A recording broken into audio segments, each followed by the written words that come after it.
Welcome to the channel. So you're an American who wants to buy something unique. In particular, you want an Australian home-built Commodore. You have a budget of about 10,000 USD, roughly 15,500 AUD. Shipping is going to cost you about $4,000 AUD. That leaves you with $11,500 in the Australian market. Now, what can that get you? And we're going to set some expectations. You have 5. It needs to drive. Need to be within the budget. You still need money to modify it. Engine needs to be easy to work with, needs to be unique. Now, this can be a bit of a hassle for you.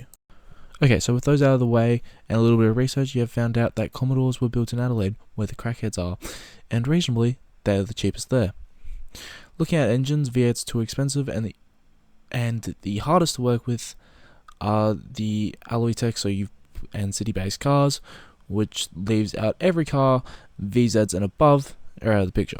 So you don't want an inline 4, so ZB, VC and VBs are out of the picture too, unless you can find a V6 one, or inline 6 correction, but they're still too expensive. So you've decided against those.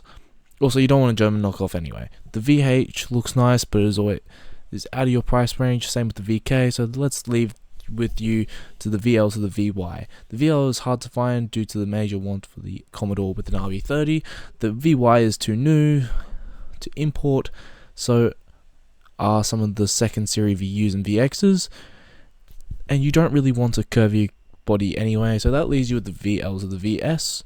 This leads us to the VL, VN, VP, VQ, VR, VS. Fun fact about Holden, generally they would build a statement off the same platform and place a different name over it for the luxury cars, usually with the W in front for the later models at least.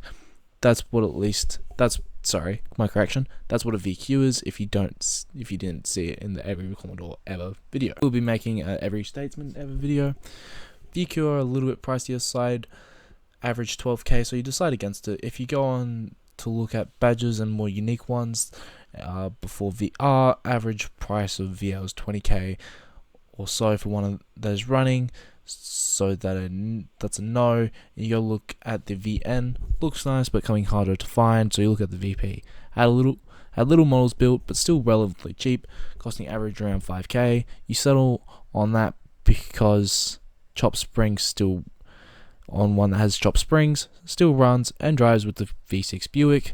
Lucky for you, found that one had been replaced with an engine from a VY, and it's supercharged with only 150,000 Ks on it, on the dash, or about 93,000 miles, leaving you with a grand total of 6,500 AUD, or about $42.60 USD. What I suggest for upgrades is replace exhaust, rims, 120mm based for the where your stud pattern is 120mm, pod filter, coilovers, and body.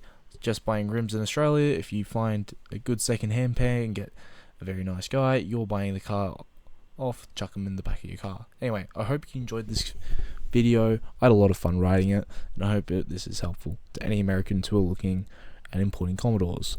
I would love to make more videos like this, so drop me a like and a subscribe, and let me know if this was any help to you at all. I really just want to build more videos like this.